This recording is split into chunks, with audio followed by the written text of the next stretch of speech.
Good thing that guy's coming in to help us with our mics and all that. He's coming soon. Oh, good. Good.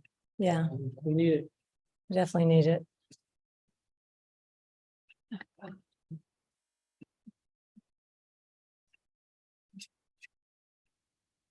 There we go. All right. You good, Kevin? Everybody good? Yeah. All right, while they're setting up at the end, why don't we go ahead? I'd like to welcome everybody to the August 17th Town Board meeting. If you will, please stand and join me in a salute to the flag. I pledge allegiance to the flag of the United States of America and to the republic for which it stands, one nation, under God, indivisible, with liberty and justice for all. Everyone, please be seated. We're going to have a special presentation tonight, and then we're going to go back and take care of normal town business. But because this is so important and we're very much looking forward to the Balloon Festival on Labor Day weekend, we're thrilled to have Frank Costello with us, who's the president of the Dutchess County Regional Chamber of Commerce. And he's going to go through everything with the board, which we appreciate. So come on up, Frank, if you don't mind, and just so we can catch you on tape. Some material that I think is important to the discussion because we, as you know, have distributed letters to folks that live in the immediate community.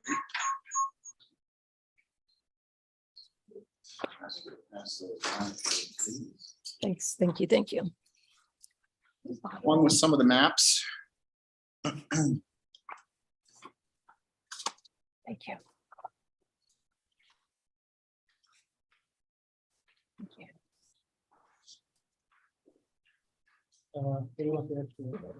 Just in the middle. Thank you. We'll collect it after. The actions are for the team here, for George and Great. anyone else that needs one. So thank you once again for having us. As you know, this is an event that the Dutchess County Regional Chamber of Commerce and the Chamber Foundation have been producing in the community in the Hudson Valley here for 39 years. And this year, unlike last year, we are in very good shape. The difference this year is we had a little bit more time to plan. I don't know if you recall when I was here last year, we were just allowed about 3 weeks prior to my arrival here at this meeting to have large scale events in New York State due to COVID. So we got that announcement, started planning immediately, reached out to the supervisor and she gave us the thumbs up and we started planning. So last year, albeit still a great event, we only had about 2 months to pull all of that together. So this year we've been planning for it immediately. Right after we finished last year, we started putting all the stuff in place to come back. And what we have lined up for this year is a total of 20 balloons. Last year we had 15, so there's a little growth there. We have 2 balloons that were just, we were told today that would be coming to Canada. I have a poster here that I can leave with you as well that is not under production yet because it doesn't have the balloons on there, but you can get an idea of what's coming. I don't have all the insurance yet. That's why we don't have the insurance binder, because I just got the fetus. We were waiting on the Canadians to find out where it was coming. As soon as I have that, they will bind it. I'm assured by the company that normally binds our insurance that we will have at the time. Same policy, same company we've been using for very many years. We have not had any claims, fortunately, but they are the industry standard and is what most of the festivals throughout the United States use for a company to support them for a festival and air show. They actually are an air show company. That's all they do is underwrite air shows throughout the United States, including balloon festivals. One of the items that I passed around, I think is a key item, and that's the letter that we sent out to all the neighbors this year. We did add a few additional things in here just to point out to the neighbors, that it's common for a hot air balloon to go into the trees, and people think it's an accident happening. And that is a method that the hot air balloons use to slow the balloon down. So if they're near a tree line and they see from up above that they're on the other side of it, there's a place for them to land, they will use those trees on the basket to slow the momentum of, and it's the only way, the only possible way they have to slow the balloon down. Otherwise, they go in for a harder landing. Not necessarily a very hard landing where someone's going to get hurt, but it is nice. It makes it for a nicer landing for them to slow the balloon down by using that. They call it tree topping, but we did get a lot of phone calls last year. And in fact, the sheriff's department got a couple of calls from people that said that that there was an accident of a hot air balloon. Of course, they responded to it. And it is not uncommon that we hear that from people that they thought that the balloon was crashing. But that is a method that is used. And that's really the only method, as I mentioned, that they had to steer or slow the balloon down. Otherwise, the only other method that they might have to steer is using the winds. There is good wind and you can go up in elevation, a difference of 20 feet, and you'll have a wind change of direction in the complete opposite direction. So those are really the only ways that they can slow down or steer the balloon. So I did add that in just for clarification for people, in case some of the neighbors got it and they did happen to see the balloon coming in. We didn't want the police department to be overwhelmed with these calls. And, after the third call last year, the sheriff's department got it and said, no, call us if there's somebody injured. So other than two individuals, those were the only folks that reached out to me.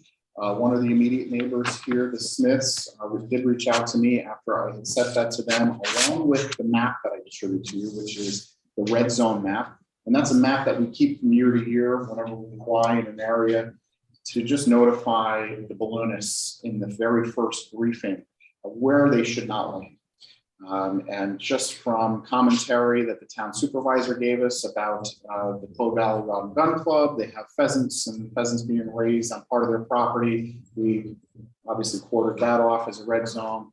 And then of course the Smith's property is another red zone on there. He did call me, Mr. Smith did call me a couple of weeks ago. He was concerned that his whole property was not on there. I did verify on the county maps that it is on there. There was a little gray space in there that is owned by the Clove Valley Rod and Gun Club, but it is not the pheasant property. So that is clear. Other than that, that one call, the other call was over a neighbor that lived further down Duncan Road in Beacon, and they were concerned over people leaving trash behind. And I assured him that last year I personally went up and down Duncan Road and picked up the trash following the festival. And I do agree, people are filthy. Unfortunately, we don't have the team to go out during the festival to pick up the garbage on the road. Otherwise, we would. Maybe we might be able to do it this year. I have a staffing company that's coming in to assist us with more staff, and they have assured me that they will have a full staff for us. So if we do, we will pick it up during the course of the weekend. If not, we'll get to it that following week, and there will be garbage picked up. We tried to leave the park in very good shape. Last year, we ended up with around 12,500 visitors to the park throughout the 3 days. And that included evening and morning launches. Our capacity is just under 5,000 here, and that's based on what is required in the state to fill out a mass gathering permit. And my comfort level after having gone through this was not to go over that and fill out the mass gathering permit. I felt like as we started to approach that higher number, that was what the property would hold. We know we could use more support from vendors, so we did bring in more vendors this year. Going back to what I mentioned first in the evening was that we only were notified at the last minute to be able to do this, and we could not get enough vendors for food last year. We knew that going into it. And we were begging people to come, and we just couldn't get them. So they couldn't get staff, and they just couldn't get the products. So this year we have doubled the number of food vendors. We've doubled the number of regular retail vendors as well, which is a good thing for people to do. We also doubled the number of bathrooms and light towers. Last year we wanted more lighting, and we felt that if we were definitely parking here on site, having gone through that last year, it would be better to have more towers. So we're bringing all that in. This year has been a challenge to secure all of that stuff. As you know, the expenses on everything going out of site. The insurance has more than doubled. The tenting has The insurance doubled too. Yeah, the tenting has doubled. The tenting last year was $8,800, and this year over $16,000. Wow. That's crazy. And we had to bid it for the first time since we've been doing this, just because it doubled and it raised red flags. So now we're with a different company. And everything has gone up. Bathrooms, same thing. Last year we spent $2,300 in bathrooms. This year it's over 7,000. So, it's everything that you touch. But nevertheless, we have to make it happen. And as a result, we did go up $1 on the ticket price. And I felt it was though we had to do it, given that we knew we were at capacity here. Last year. We sold out, if you recall, each night last year. And the mornings still have capacity. All in all, if we get all 5 launches off, there could be 25,000 people here on the weekend if we sell it out. But inevitably, we will not sell out because people don't realize the morning's a better time to come. There's more likelihood for those balloons to fly, but yet they want to come in the evening. And those are the nights that we'll probably most likely sell. This year, we're starting off a little differently. I'm not going to say anything about the weather because I don't know what the next couple of weeks will bring. But we are starting out with already contracting with buses. As you may remember, last year we were planning to park on site here, and it got very wet. That day and a half leading up to, we had the tropical storm come up the coast, and our team was out setting up in that heavy downpour rain, which went on for a full 36 hours. Severe. Yeah. And we managed to set up in that and got through it, but the parking was going to be a challenge. And knowing after for the first couple of hours of it that we weren't going to be able to park here on site, we started making phone calls. Arlington Central School District was kind enough to allow us to park down at Vale Farm Elementary in the middle school. And we were able to get a hold of first student who we had used in the past.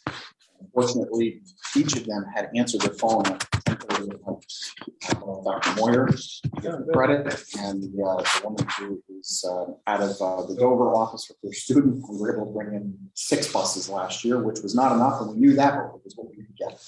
This year, we doubled that. The busing this year is to the tune of around $25,000.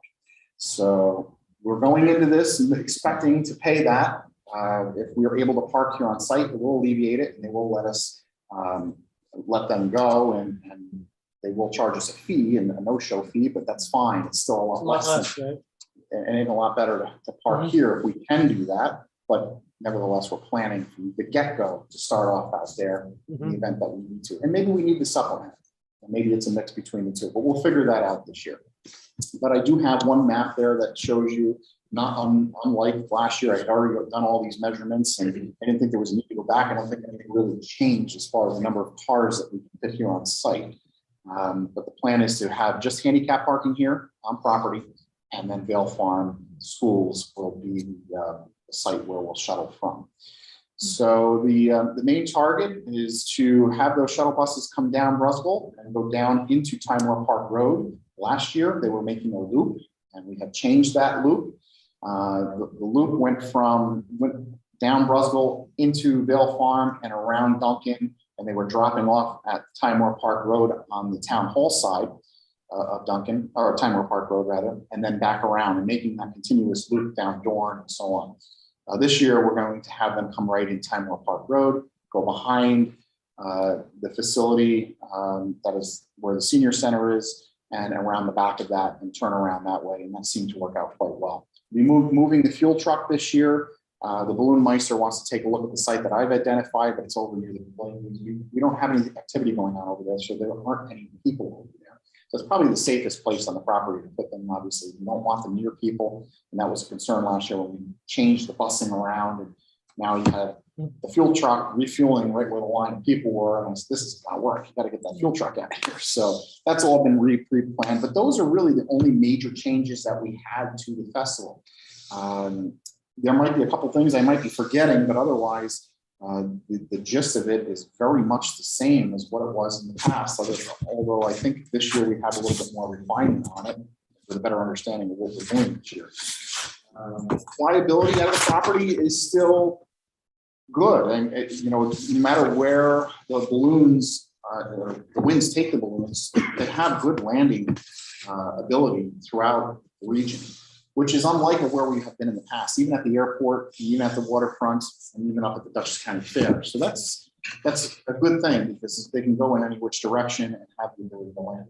When we were at the fair, if they went towards the river, the balloonists didn't want to go, because they didn't want to have to go over the river, because then you have to fly a ridge and another ridge, and you don't know what's on the other side. So we're very, very happy with that here. So there's a lot of positivity here. If the weather holds out for us, we'll have a really great weekend. And right now, tickets are on sale where they were, if not a little bit above where they were in the past. We had a little over 250 slots for hot air balloon rides, just because we added those 2 balloons today. I have not got the number that those 2 baskets can hold, but that might add another 50 slots because depending on how many. Still available? Yeah, Slots are available? Yeah, if they hold 5 in a balloon, roughly somewhere thereabouts on average, you have to figure if there's 2 coming times 5 slots, there's probably another 50 slots that could come available to us. So right now we're nearly sold out. I think there's 3 balloon rides left. That was as of this morning. I doubt that they're left now out of 250. So that's really good. We didn't have that last year. We were under that, especially because we have more balloons this year. Tether balloons. Last year there was quite a long tether line, and we knew that. We had one balloonist with a very large basket. That's a commercial pilot, and he is adding a second tether balloon for us this year. We do have 5 local pilots coming this year, which is 2 more than we had last year, which is nice to see some of the local pilots involved. They are private pilots. I think 3 of those are private pilots, which means that they are not allowed to fly paying passengers. So that does limit us, but it does put some color in the air for us. We are allowed to fly media, for example, or sponsors and some other folks in those balloons. But as a private pilot, they're not allowed to accept payment and repayment for their flights. I did also give you the schedule for the weekend. There's a full schedule there on the back of this folded in half map. And that really just kicks off on Friday at 2:30 when the gates open, and then obviously on Sunday. Each night scheduled with fireworks and a hot air balloon illumination moon glow. That is what we did over the last couple of years, always a favorite of the crowd. And this year we're scheduled to have several more balloons that will participate in that. People don't realize another interesting note: if a balloon is dark in color, for example, limelight is this balloon here. If you have a dark balloon like that, it doesn't glow at night, so they don't bother to glow. So we have a couple more balloons this year that are a little more colorful and will lend itself better to that. The one balloon that's coming from Canada is a shape, which is pretty uncommon to see at some of these festivals. This balloon is known as Pico, and it is an they call it an experimental aircraft. So again, that balloon may not be able to fly past paid passengers as well, but we'll be able to take some of the burden off our sponsor, and it'll open up other slots that we've already sold. So that's a good thing. Really, I think I touched on most of those highlights that I wanted to cover. If there's any questions, I'll throw it to you. And I got one question. Yeah. How do you arrange for the helicopter ride ahead of time? Yes, helicopter rides are arranged. So call up on the number here. There's actually a website. If you go on to the main website there, it'll Yes. take you to another site, which is Okay. independent helicopters. You can do it in advance, but you could also do it here. But I don't know how many they've sold and if they've sold out all slots. It has been in the past that we've sold those out. So Okay. if they're not already sold out, I would recommend getting it in advance. Thank you. And that is another concern of flying over some of the neighborhoods here. Last year, I asked them to make sure that they're flying in the the east direction. So that way they're flying over the ridge, more towards the Dover way, and there's nothing out there. We flew over that last year, right before the festival, actually. Roger took me up in the balloon and we ended up going that way out of time. And that's the best direction for them to fly. Last year, he was doing a loop that was more in the easterly direction, which buzzes some of the houses over here. So this year I've asked them to obviously avoid doing that flight pattern. So that was addressed as well. Of course, you're always invited to the briefings as members of the board. I invite you to that. Those briefings will happen a half an hour before flight time each evening, before flights are scheduled. And that's when the pilots will all get together and we'll have a briefing from the National Weather Service, as well as from the Balloon Meister, who will go through all the wind directions and predictions and the red zones, obviously, and anything else that pertains to them having a safe flight during the course of the evening. He will then determine whether or not the field will be open for fly. They'll close the field. Last year, if you remember, they opened the field at one point. I don't remember which flight it was, but they opened the field and told them that they could fly. All the balloonists went out to their out to their trucks, and it started downpour, which was not even on the radar. I don't know if you remember that last year, and then couldn't put the balloons up. they ended up blowing. It might have been That's Sunday. right. Yeah, It might have been Sunday night. Sunday, yeah. yeah. Yeah, but it was just something wasn't even on the radar. They went through the briefing, it wasn't even there, and all of a sudden, boom, this thing comes through. And Right out of it nowhere. was a downpour. So, and that happens. It's weather. So I Yeah. don't even want to look at it. Yeah, But you're welcome to attend those briefings. They're informative, and you get a good feeling from after going through that these are people that take it very seriously. These are folks that are very well experienced. Most of them, as I mentioned, are commercial, so they do it for a living. They're not just weekenders that do this as a hobby or called weekend warriors. The private pilots that are coming have a lot of experience under their belt. You recognize those balloons if you're from the area because they're always around. So you would recognize them from being common here. Good on sponsorships. JP Morgan Chase and Company came back again. They were very pleased as a title sponsor last year. Without their support, we certainly wouldn't be able to do a lot of the things that we have. And then we were able to add on a few new corporate sponsors for the balloons. Botini Fuel is back, fueling all the balloons this year. And Sloop Brewing Company will be back here on site with the tent, serving their product. This year, we're having Take 5 Hard Seltzer, which is a new national brand that came to us. And they have decided to do a hot balloon sponsor along with an agreement to having them sell in our tents and do tastings here on site. The fireworks sponsor this year is Arch Care, and of course, Central Hudson came back as a hotline sponsor. We do have a phone number, as was mentioned, for folks to call if they have questions and get a live person on that phone number. And last year, we received over 25,000 calls on that phone line. And our staff love me because I make them answer it live. It goes into a prompt system, and if they don't have their questions answered, then they hit 0. But you'll see my staff and the team running around with those cell phones all weekend long. And that's what they're doing. They're talking to folks that are. What are they asking about? 25,000 The calls. same question. Oh, Where are the balloons going to land? oh, We don't know. If it rains, will they go inside? You can't imagine the question. But most of them are, how do I get there? How much are tickets? Yeah. Where do I park? The general things that are all yeah. available to them that most people don't read. We post it just about everywhere. And of course, we deal with the public that night that the balloons didn't fly when it rained. I think that was pretty understandable. They saw the rain coming down. But when it looks like it's beautiful out and there's a nice breeze, and you think to yourself, oh, gee, why aren't they putting these balloons up? Well, it's probably above 8 knots, and that's why. And if it's above 8 knots, they won't even consider it. And a lot of balloonists won't even consider it above 5 knots. It's just for their own safety and their own record. sure. So, and things do happen. We were tree topping just a few weeks ago. Roger took me up on a balloon and he tore his balloon because we were tree topping. An old branch went open through it. Right through it. From a dead limb. And it happens, but they can still fly the balloon. He was able to fly the remainder of the weekend with that tail of the balloon, which is pretty interesting. But these are really experienced folks. I have no concerns over them. We will have our policy in place once we have all of their assurances that are sent to us, making sure and verifying that they're all valid and they have proper coverage. And that's everything I have.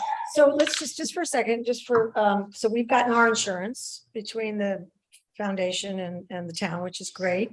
We always get the pilot's insurance a little later, and so we'll look for that. Just checking the boxes. The fire department will be on site, the EMS, right? Yes.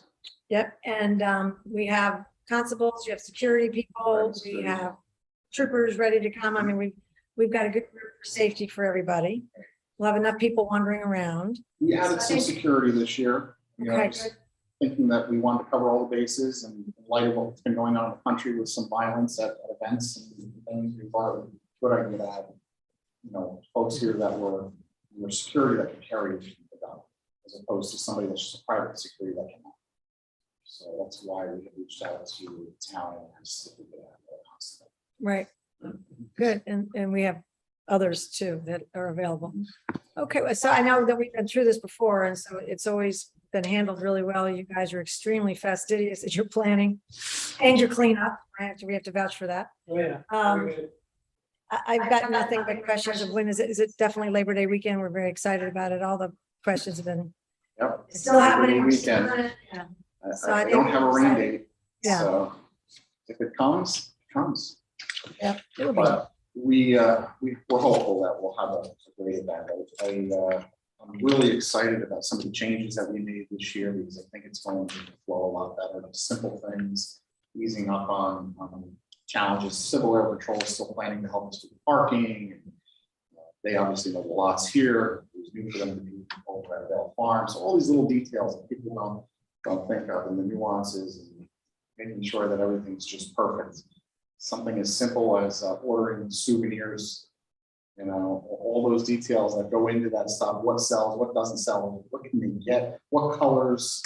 That took the whole process. It was weeks and weeks of going back and forth. But we have a good team. We have 2 full-time dedicated staff that have been working on this, including myself. And I think we have it pretty well buttoned up. I will say we did add axe throwing this year, so they will be added to our insurance policy.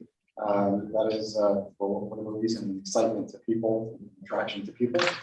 But Why would you need insurance for axe throwing? do we have a lot? Lane, short lane, cold lane. You can have the whole facility to yourself.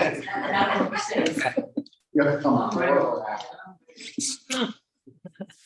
So that's the gist of it. If anyone wants to see blow-ups of the vendor areas, all the vendors are not in here yet because I'm still getting some vendors at the last minute that are coming through, which is a good thing.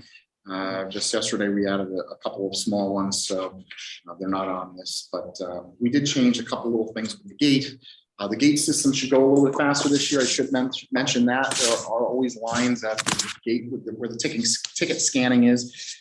The old system of using iPods and iPhones to scan was great with the cameras, but now we've gone to a more sophisticated system, which is what the theaters use, and it's just a scanning gun that communicates.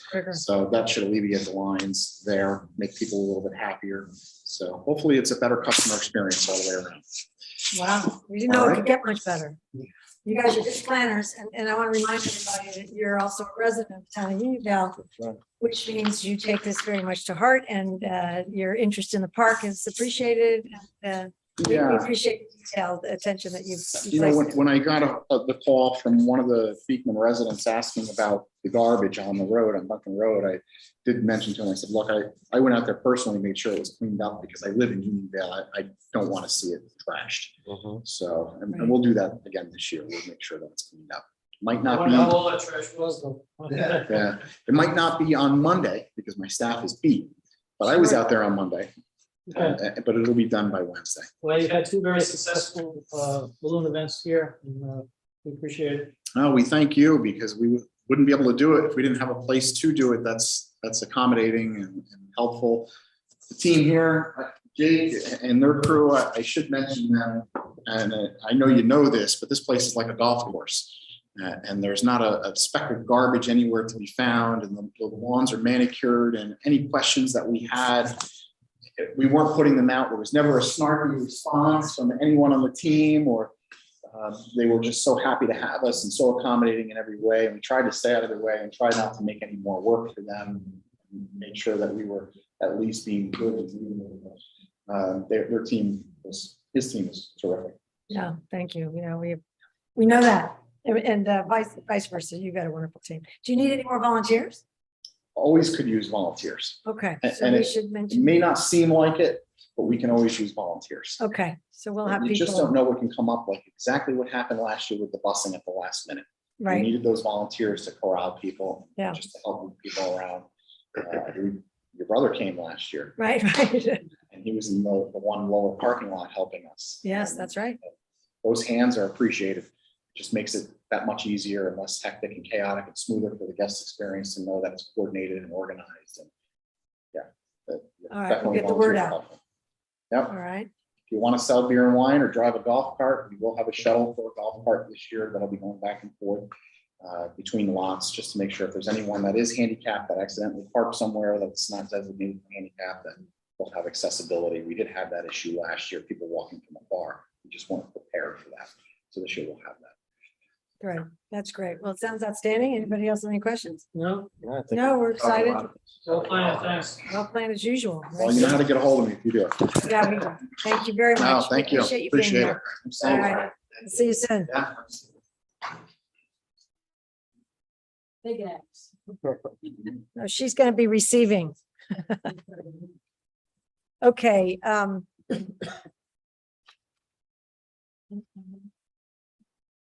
so, we are going to postpone the approval of the minutes until our next meeting. And so now I'd like to, ask everybody to please stand for a moment and join me in a moment of silence. I didn't want to do this before Frank's, but there are two things. One, and Ed may touch on this when you speak, I don't know, but first of all, we have a wonderful resident, Barbara Skorlik, who is Fred Skorlik's widow, who was a sheriff a long time here, but she underwent some very serious surgery a couple of weeks ago, and I hear that things are doing okay, but we want to have a moment of silence for Barbara Skorlik. And in addition to Barbara, there was a gentleman, a resident of Union Vale, I think he's like 28 years old. He's 28, yeah. 28 years old, Matthew Wobshanek, who had a terrible accident recently and severely damaged his neck. And they're hopeful that there's some money that can be raised to help him through his long recovery. So for both of those wonderful residents that we have, I think it'd be important if we could just take a moment of silence and wish them our best.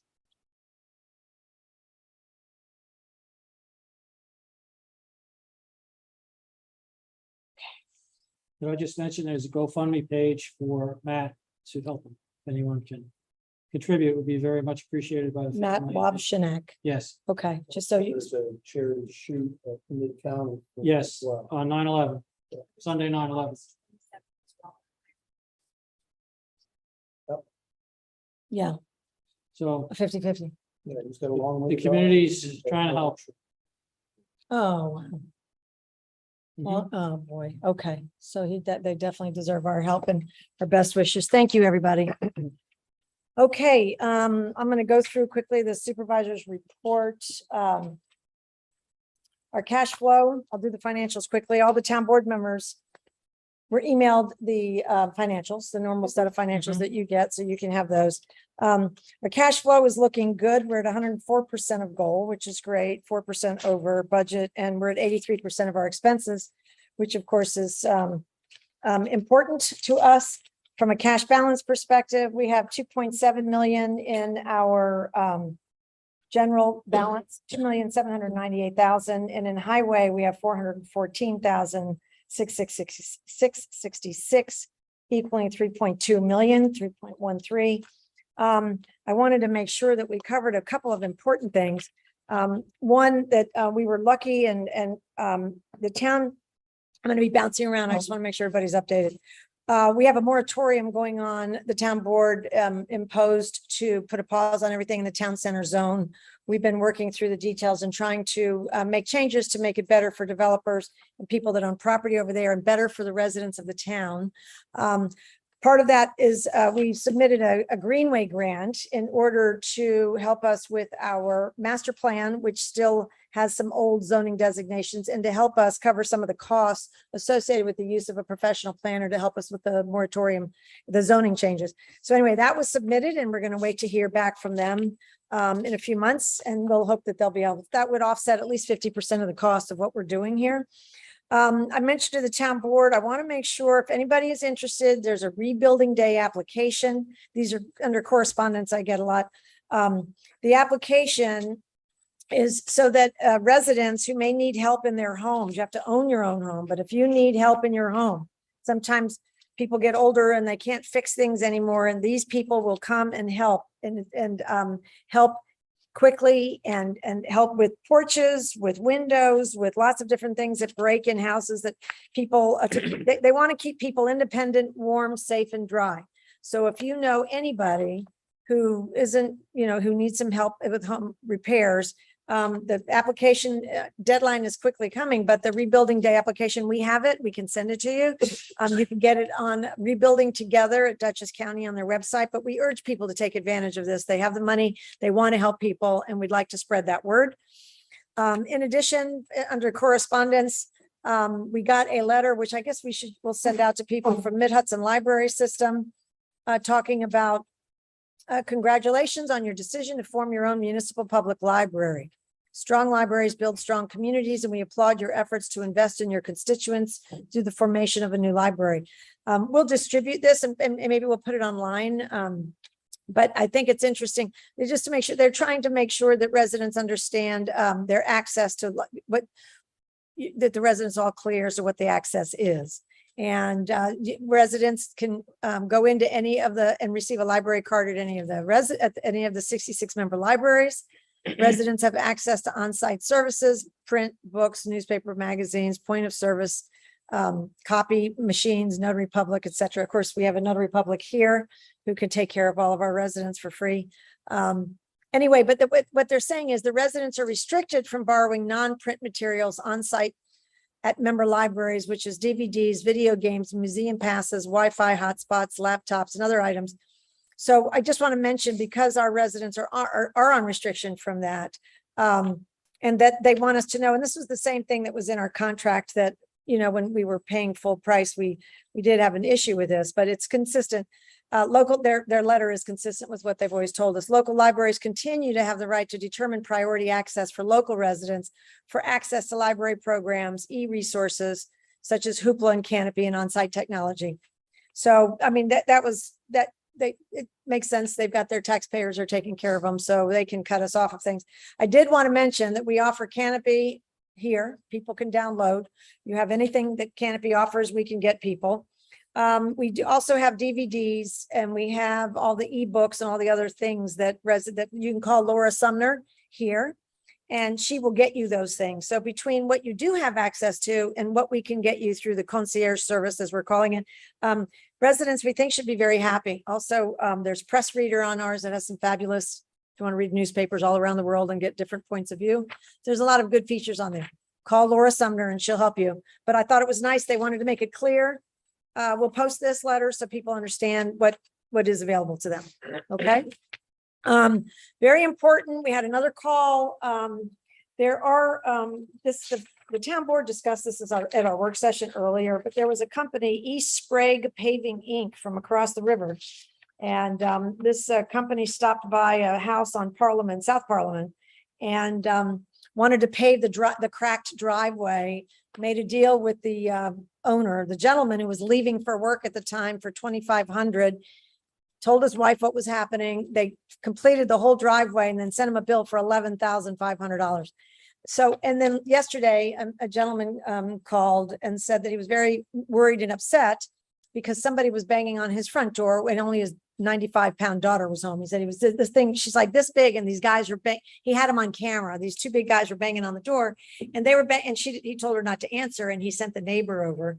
Same thing. And he didn't get a picture of the truck. It was a Ford F-150, but he didn't see any corporate. So we want everybody to know that, you know, this neighbor went over and said, hey, what are you selling? They're not interested, and got them to leave. And this was on Patrick. So there are people driving around, and we want to make sure everybody Yeah, knows. they've been on Cutler. Oh, they've been on Cutler too, Mhm. but you've been paved. So Yeah. Well, not the You could- driveway. I know. you could send them away safely. They chased them. That's good. But I mean, they are, so you don't have to answer the door. But some man said, what are my rights? I need to know, but I wouldn't answer the door, but just be careful, be leery, and perhaps not take advantage of their offer. And in our office, we've been working on annexation, as John Welsh knows, and the other board members know, which is our interest in annexing our parcels that are still in Beekman that are part of Timor Park. We'll keep you posted on that. We did receive the rest of our ARPA money, which was $236,204. It's not in our cash flow this month because apparently it hit the bank on August 1st. So it'll be in the next month's report. In addition, I just want to make sure that people understand, and this is Ed Kading, our superintendent, and I were talking about this today. I'm getting an awful lot of calls, and I'm sure the other board members are too, people that want speeding signs on their streets. A lot of people are very, still nervous about speeding, and the superintendent and I were talking today about, are we going to pursue some of that information we had in the last town board meeting, where we have certain routes. The speeding is not all trucks, so it's not that. It's a combination. People rush into work, Motorcycles, too. the motorcycles. Yeah, So, but we're getting more and more, and I guess people aren't being as polite as they used to be, where they're not screeching tires at 2 a.m. And, you know, people are doing some of that stuff. So a lot of people are reaching out for signs. I think we're gonna have to gather together again and talk about a special, remember we had that speeding. We had kind of a week where we had Yeah. the troopers police come out, we focus had a little, stops, yeah. yeah. And then they came back in, they told us how many people they had written tickets. We just have to work out a few things with the court because some of the troopers aren't showing. We got to make sure that this thing sees its way all the way through. But track complaints as you get them. You've been great by posting more signs and helping people out in their neighborhoods. But it is really important. I did want to mention, you know, Councilman McGivney's not here. I didn't know he wasn't coming, but I guess he's on vacation. I wanted to mention this for him specifically. The Association of Towns has sent out a notice for us that the training is available, signing up for it early, which is really important for us board members. I think all of us have been to training, but Councilman McGivney is the only, I think, board member hasn't been yet.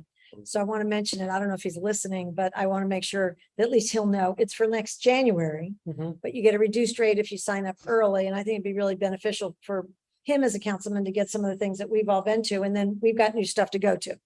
So the next month, I'm going to ask you guys to think about it. If you can commit to the dates, I think it's February, actually. I'll give you the dates. If you can commit, if we sign up early, we get a discount. Something to think about. And you know, mention it to, you see Kevin McGivney, then I think it'd be really good for him to know to take advantage of that. Sure. Next week, Jake Gosnell, who's park manager, and I are going to do a walkabout, kind of a walk around all the way to the park and take a look at all the things that are on our capital improvement list and other things that we may want to put on there. But as we're going through the budget reviews that are starting next week on Monday. So we will, anybody that wants to walk with us, you're free to come. But it's a good time to kind of look at everything we've got. If you see something that you want to bring to the list, it's, you know, it's not necessarily infrastructure. It may be a special cleanup job or something we'd like to have moved or whatever. So I think, you know, there's lots of things we'll find, but they take such good care of it. I'm not worried about that. It's just maybe some things that we might want to add during the budget process. Recently, I met with 3 of the state troopers, the captains in the area, the captain and 2 sergeants, to talk about our courthouse and, you know, getting proper coverage for speeding and that stuff. And they're very receptive if we want to send in roads with problems. So I think as I'm going to send them in a couple as you get some preferences or some requests from residents. If you'd let me know, we'll just email them and discuss it. And if we want to have a full-blown program with flyers and everything, we can do that too. Okay. We had a very interesting CAC meeting this week, and I'm very excited that some members of the Conservation Advisory Council are here and they can report on that. The trustee interviews continue for the trustees for the library. We've interviewed some very interesting people. I have another person coming in next week. I was waiting for 2 people so I could put that on your calendars. So I'll let you know as soon as, but anyway, I think we'll be in a position once we've met everybody to hopefully wrap this up by the end of August, maybe first week of September. And so then they can get going. So, all right, I'll keep you posted about that. And that was really, all the constables had their training recently, their annual training, which was excellent. Those certifications have already gone up to Albany. So I think we're in very good shape financially. We have a hard road, I think, as we go through the budget process because of some of these costs, exactly what Frank Costello was talking about. So we're going to be really scrutinizing things this year before we plug them into our budgets. And that, like I said, that process is starting next week with the department heads. And so that's all I'm going to be working on after zoning is finished. Then it's budget season. So I'll pass out that schedule to you guys shortly. And that was all that I had on my list. So at this point, I would love to turn it over to the board members. And I can start on my right, Councilman Welsh. Sure. Okay. I accompanied our supervisor recently and we received grant money for new playground equipment for Godfrey Park in Burbank. And we have met with some of the residents, and there was even a meeting up at Godfrey Park. Yeah, I'll talk about that 10 days ago. somewhere on here. Which is a very nice great. project that the local people get very interested in. I've been working on annexation and reviewing all the data for the zoning on the moratorium related to town center zoning. Yeah, interesting. Councilman Derland? That's right. You were on vacation. Good for you. That was smart. Good for you. Councilman Gussakoff? So finally, we've spoken about it before with the recycling center. I spoke to Jake earlier. Finally, the parts and the other accessories that we need to get the recycling attendance booth together is finally in. So It's great. I think right after the hot air balloon festivities, we'll get going with that. So going into the fall time, we should be all set with that, looking forward. And another bit of news, the bridge is finished on Canby Road. So the detour I is forgot over. to tell you, yeah. So that'll make a lot of people happy, that those long detours. Edelton, yeah. Yeah, so that's what that's And it. you know what? We should say thank you to the county for that. I know Ed was going to mention that it was open, but I got a text last night that it's going to be open at 5 o'clock. Was open last night. It was open yesterday. I got it last night. Yeah. Oh. But first of all, the week before, the guy came, one of the county gentlemen came over to see me and said, they laid the culvert. It looks beautiful. It was a great job. They were really communicative. They finished before their deadline. Yeah, they finished ahead of time. Yeah, so I thank you for mentioning. I know Ed was going to report on that, but I just want to thank the county. They did a really bang up Yeah. job with that. Especially since they sent us a Yes. notice that it would be until Original. November. Yeah, so they did well. Thank you. So at this point, I think without Councilman McGivney here, we're finished with those and we'll move right into the town highway superintendent report. So as Perry just mentioned, There you go. So as Perry just mentioned, Cammy's open. I checked on that project a few times through its fruition, and the crew was a very professional crew. They were very forward with information, and they did a really nice job. So I'm pretty pleased with that. If I would say if the town ever needed a bridge like that, we would definitely reach out to that particular crew. They were not the company's crew. Right, they They subbed were out. subcontractors, but they did a really good job. Very That's professional and great. very, everything they did was right. Well, I like this guy, Paul Sonnenberg. I told you, he's been so helpful to us. Right. And he's at the county, but he was overseeing that. I think he's terrific too. So that's a nice thing that they've got going on. So our crew, we've been working on repairing a lot of catch basins through the subdivisions. Right now, we're focused on Cooper Drive. I think that last report, we have another 38 catch basins to repair on Cooper. Oh, wow. We did a few on Dolly, did some on Brookview, Brookside, and we're repairing potholes as we find them. The crew has been out mowing. We just got a little too shaggy.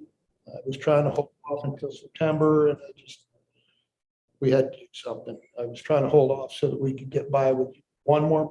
Now it looks like we're gonna have to do two. We're trying to conserve fuel, so Right. we're doing the best we can with what we have. We are painting truck frames in the shop. We're ordering and putting up a lot of new signage, as Supervisor Moss mentioned, with the speeding and littering signs.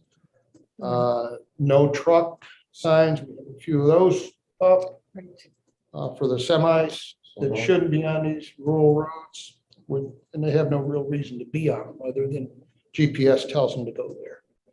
So another note, as we all know, we are in a drought situation. So try to conserve water if you can. I know it's got nothing to really do with the highway, but you don't want your well to go dry. So if you can hold off water in your lawn, please do. And if you see a pothole, tree down, anything like that, don't hesitate to call me. That's all I got. So I'm gonna put you on the spot. So I hate to do that. to No, you. you don't. Uh, You love me. No, but we have some guests here tonight and I forgot to get the numbers from you and Jake about the number of trees that either died or you had to take away from the roads. So remember with our reforestation program, we're going to be asking you for those numbers. Last year it was 119. Yeah. So I don't want to put, I know you have to check with the guys and maybe your Check books. with the guys, but That- if you could far s- more than that. It was more this year. Oh, yeah. You're with us. This year? Oh, think we're more. So we might be where we were last year with this balancing here. We're So just finding more. we'll find out. Yeah, we'll find out early next week. Okay, wonderful. Thank you for that, Superintendent. Town clerk report.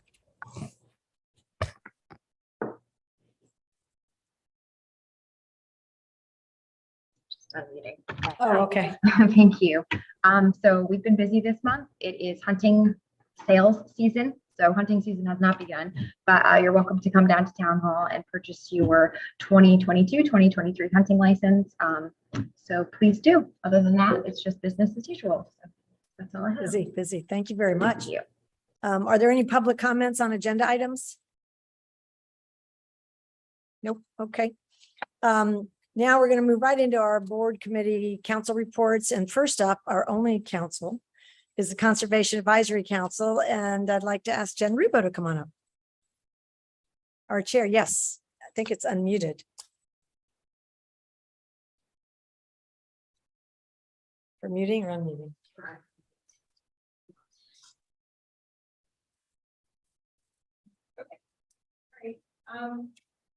Good evening, everyone.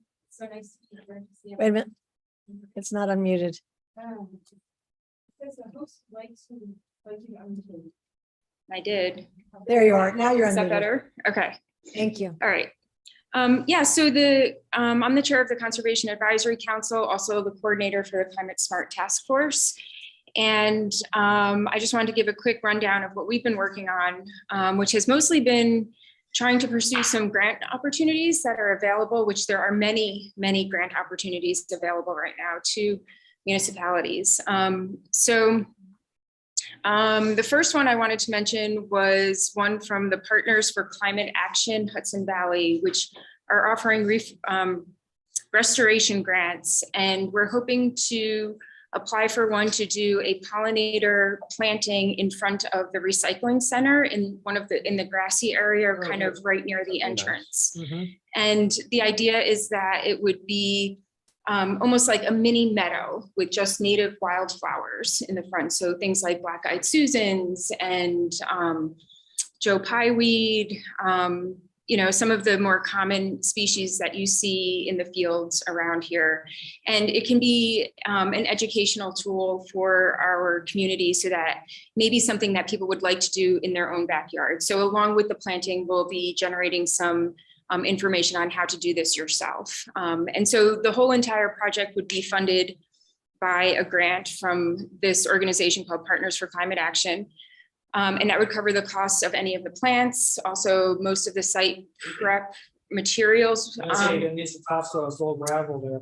Yeah, so we looked at it. We also have a landscape architect we're working with who came out and gave us a free estimate and kind of some advice. And we would be putting the cost of her future advice into the grant as well. So she'll be there kind of advising us along the way. But yeah, so that's something we're working on. There's a deadline of September 30th for that. So we're hoping to get that out and done soon.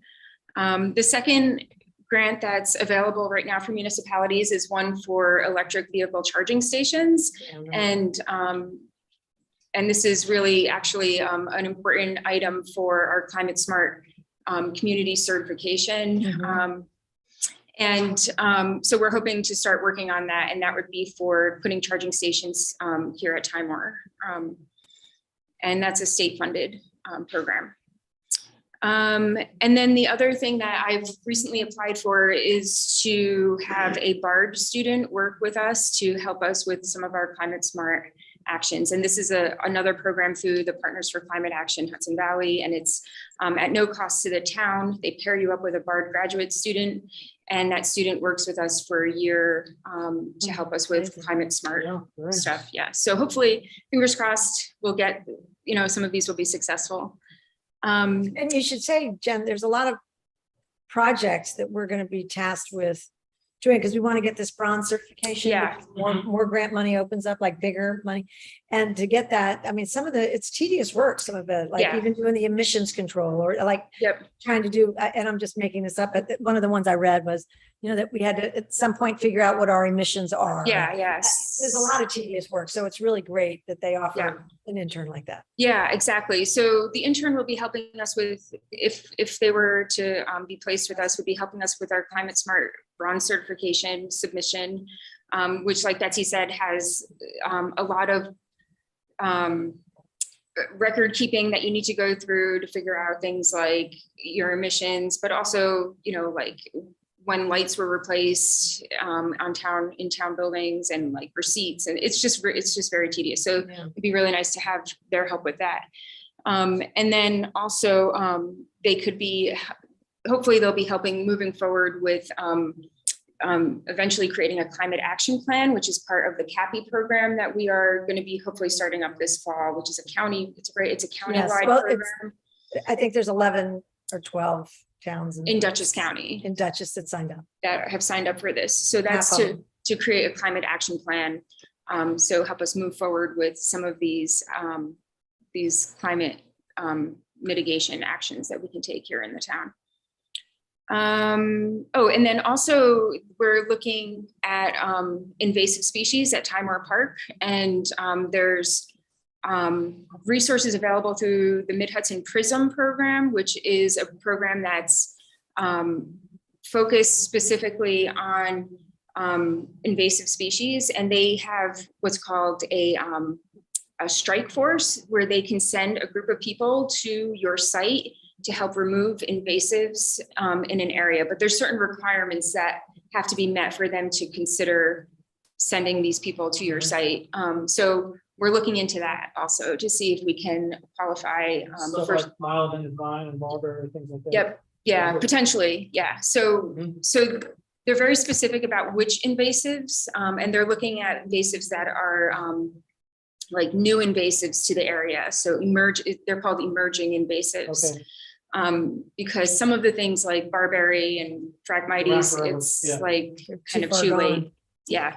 So they're really focusing their efforts on these new emerging invasives that they're really just starting to see. So, but the caveat to that is that if you have a site that has historic significance, or is an area that has some special ecological properties, that they may make exceptions to that. And so we're looking at parts of Timor where we have our hemlock forests that are really actually quite beautiful and historic in the sense that they haven't been logged or touched in you know, Ever. probably ever. Maybe. And Yeah, there aren't actually. any invasives in that section. Right. So they So want to help protect that. yeah, exactly. That's great. So, so we're working on that as well. And then one last announcement is that we are hosting a stargazing event here at Timor on October 1st at 7 p.m. And this is with the Mid-Hudson Astronomical Society. And they actually come with their big giant telescopes. They have educators that come along with them so they can tell you what you're looking at. And they do this really cool naked eye sky watch, where they have this really super powered like LED light that they use to show you where the stars are in the sky just as you're looking at them, and they talk about all the constellations and everything. Hope it's a clear night. Yeah, so if it's not a clear night, it's going to be October 2nd. So Okay. we have a Good timing. cloud/rain date, but it's October 1st, 7 p.m. And they will they kind of assess the situation a couple days beforehand. So we'll know a few days ahead of time Right. if we need Yeah. to move it to the next night. And we'll put it on the website Yeah. and we'll Mhm. send it out on Yeah. email mails. It's going to be a great. Yeah, it's really great. I've been to interesting. them and they're amazing. And these guys know so much. Where are Like they from? the Mid-Hudson Astronomical Society. Yeah. Mhm. And then finally, our Timor reforestation. I'm just going to introduce Julia Hogenkamp. She's going to come up and talk a little bit about that again, but this is our second year doing that. And Yeah, we're excited to be able to do that again. So that's wonderful. That's Thank it. you. any very other much. questions or anything before I step back? No, but No. you sound very busy. Yeah. Yeah. Thanks for Yeah, the yeah. efforts. All right. Yeah, it's wonderful. Thanks. Yeah. Yes. There's two of them. So do you both coming up? What? Oh, you're the. You want us to next door? Come on up. Two Girl Scouts are always better than one, right? Yeah. Is her volume?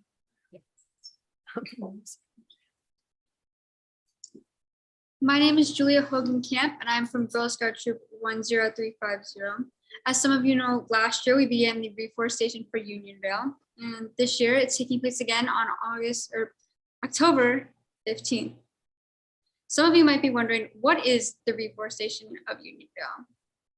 To answer that, the reforestation of Unionville is an annual event in which we replant the trees that were lost from the previous year due to storms, disease, etc. Last year, the Girl Scouts planted approximately 100 trees throughout the park in Godfrey. We would like to ask those in our community to support our effort, spread the word, and donate. Checks should be made out to the town of Unionville with trees for timer written on the memo line. Drop off cash to town hall in an envelope written trees for time warn. Thank you. So before you go, I want to say thank you. Last year, so does Councilman Gusikoff, who I just cut off. But you guys you had a big group of all age of kids out there, young ladies, not all female, there were some guys out there. And you planted those all around Timor, and you had a group that went over. To Godfrey too. Yeah, you did a really, really nice job. And it was most of the day, wasn't it? Yeah. We would love for volunteers to come and help. So you think it's going to be on October 15th? Yeah. Because it's going to be, but they're hoping there'll be more water. It won't be so Mhm. dry and It'll they'll be- survive. More damp, cooler weather to plant trees, healthier trees. Out there, yeah, that's great. And also, would you introduce your friend to the right there? This is Claire's son-in-law. Hi, Claire. Hi. And Claire, you should introduce, we should, you never really, well, you were here once. Remember, Claire created those absolutely wonderful maps that I have on the book. Oh, yeah, very nice. She created those maps. There was kind of a family version of the map and then a trail map, right? Awesome. Absolutely. They love the map. They're great. Very That's nice. You never really came to show those in person last year, so I'm so glad you're here. Yeah. And you planted all day with Julia for reforestation, so yeah. you girls are real leaders. We really appreciate what you did. And we'll be there with you this year, most of us. We'll bring in some more moral support, okay? Yeah, and if I could just add, there's Julia has an email address, treesfortimewar@gmail.com. So we can Oh, that's also, right. yeah, correspond with the public that's interested with questions or volunteer opportunities. I think it's trees FOR, right? Julia, Trees did we for- make it? It's been a while. But Trees for Time, we're at Gmail. And there also were donations last year that we still have, Yes. that we can put towards buying more trees this year, especially if we need more, since the highway obviously has more. So when we get all the facts together, we'll put the flyer together and send it out. Yeah. And then everybody will know where to donate again, and then what date we're gonna use, and maybe October 15th. But I'm hearing that one of our most important people is not available that day. I just got a text, so maybe we should talk about that before we can finalize 15th. Yeah. Okay, so we'll regroup one more time. That just means you have to come back. Or send out the flyer, we'll do both. But you did a great job last year. We really appreciate it on everything. All right, does anybody else have any questions? No, thank you both. And for Girls, your you're great. Town and your trees. Thank you.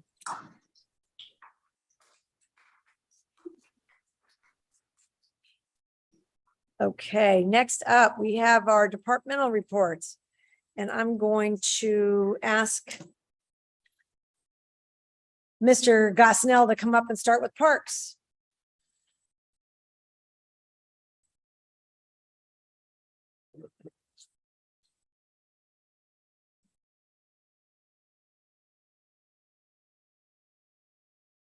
Hello, how are you? Parks Manager, good to see you. I think you're on.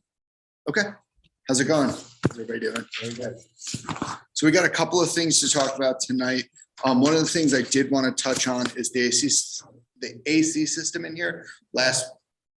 During 2 the weeks? 2 weeks Yeah. ago. Yeah, I was on speakerphone with you guys at the very end of your meeting.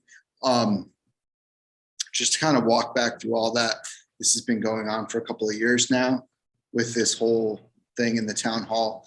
We've had 4 companies that kind of passed working, we spoke to them a little bit and they kind of passed on the job, and that's fine. We've had the 4 quotes, and we're actually pretty lucky that Dennis came in. You know, not only do I feel like he's going to work really well for us, I mean, he's talked about the fact that he can fix what we already have, which is really nice. He also just happened to be the least expensive, which works out really well. So that's great. That is in the works. Everything has been ordered. So hopefully, you know, before we don't need AC anymore for the season. And yeah, and he's a sole proprietor who on. came highly recommended to us. Yeah, he from- came highly recommended by our highway super, which is great. He does And that- all the fountains too. Yep, that speaks volumes. So, Yes. So So- we're glad to have him. Thank you. yeah, so that's pretty awesome.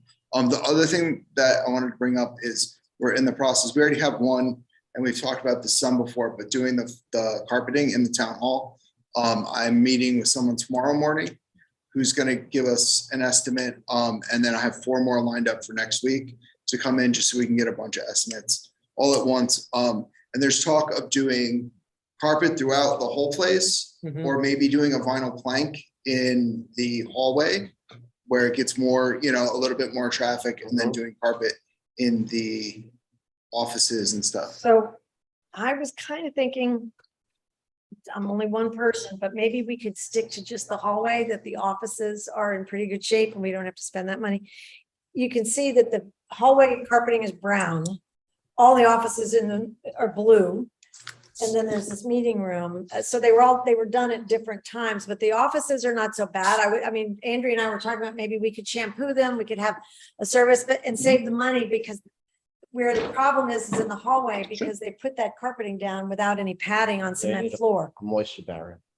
Yeah, so but Jake's asking a really important question. One of our staff members came to me and showed me these pictures of a church who had just installed this luxury vinyl plank LVP in their church, and it looked fantastic, but it's indestructible. I just put that in as well. Yeah, you like it? Love it. It's Great. great. Yeah. And I don't know how it's going to compare, but I think you're getting quotes on both, Yep. right? Everybody I've talked to, I've said that we want a quote on carpet and we want a quote on the vinyl plank. So, you know, How would that do on a cement floor? I guess it could, they said, I think they They said, glue it right. They It's not glue it ideal right for down. cement floor. What's that? so It's we- ideal to go over cement floor. Well, they could patch the cement floor first, Oh, is that level holes it in it? off, and then they glue it down. I just did a big job with that. Okay, Worked great. so maybe would you guys be open to a wood-like looking floor in the hallway with carpeting in the offices? Sure. yeah, I wouldn't mind seeing a sample of it before they do it. Yeah, yeah, no, I will make Andrea sure. and I volunteered to samples. go get the Okay. samples, and we'll bring them to Where here. did you get the companies to choose from to get the pricing? I got them all from them. Online. Just Googled, yeah. I have another one. Okay. That I just worked with. I'll We have add one from the it to town of list. Pauling. The town, one of them Yep. came from the town of Came Pauling, from the town of Okay. Pauling. One of them we've worked with before. Okay. and you've got. But another yeah, one if you that's have great. more, I have another just shoot one. them over to me Yes. and I'll give them a call. That's great. So what we'll do is we'll get samples of the wood, you know, it's, I guess it's not real wood, but it looks like real wood. And then some of the carpeting, but as Andrea was saying, listen, I have to say, I hope you don't mind me saying this, but that carpeting gets so bad. Last week, Andrea was out there with the scrub brush on her hands and knees trying to get those circles out from the moisture that would And- not go away. And it looked so bad that she was scrubbing it, And I will say Vincent has been up here 3 different times doing the same thing.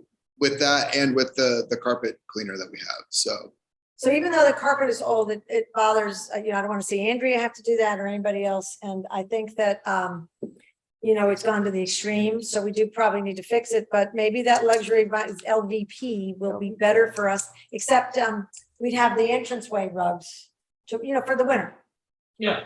for snow and all that. I mean, we could work on that. Yep. So you guys are all open to it. Mhm. Oh, yes. cool. All right, so we'll see what looks better and Yeah, and- Isabel Morton and Alfreda Tillman can have an opinion about the design side. That's great, thank you. yeah, so there's that. Did you print out the Yes, sheet everybody from has this. You want this? Benefits pool? So, this is, yeah, I don't. have the- So in front of you guys, there's a little write-up and I'll talk through that. And then there is an estimate. So in our pool house, we have a very big. I mean, I say very big, I'm a little short. It's probably 8 feet tall. By probably 8 feet, around. It's a big filter tank. The stamp date on it was that it was manufactured in 1990, which tracks, sometime after that. But I believe it was 92 that 92 the pool. the pool Yeah. opened. So Mhm. that's right about that time. And that tank is pretty much at the end of its life Yeah, 30 years expectancy. is a good run. Exactly. And we had a problem earlier this season. We were able to patch it, but I think we're to the point where there is no more patching of it. We're knock on wood, like we have 2 days left to camp, and then we have 2 weeks of, the rest of the season, and then we're good. So it is going to be a bigger project. One of the really nice things is I was speaking with Ed about it a couple of times. We were talking about it again this afternoon, is either way, we're going to have to take the roof off the building to be able to get the tank out.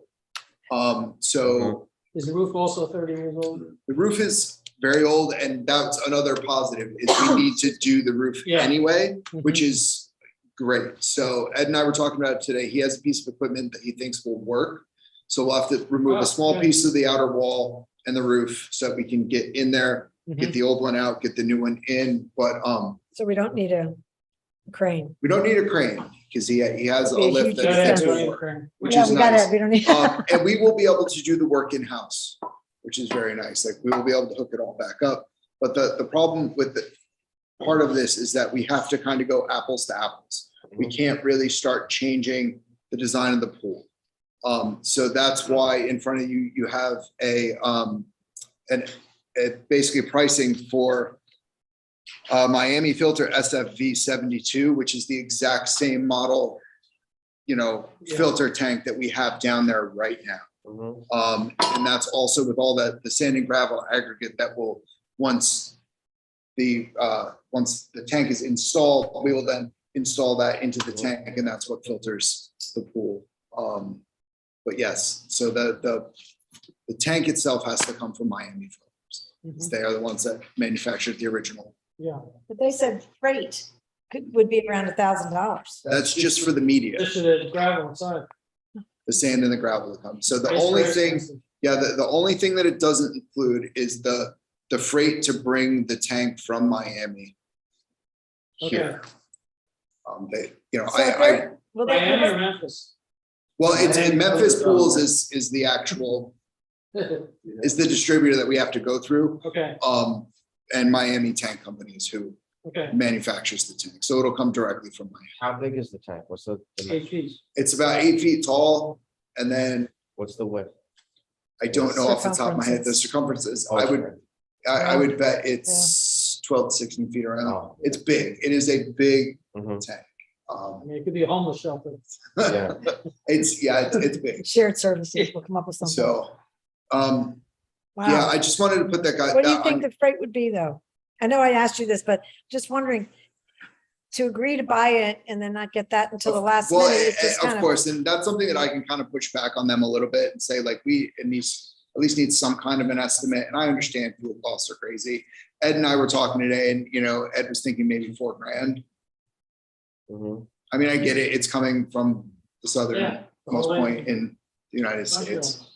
Yeah, So I wouldn't have any concept, so I was very. it is yes, it is a big, it's probably not that big, No, I don't think it's that. but no, circumference is 16 feet.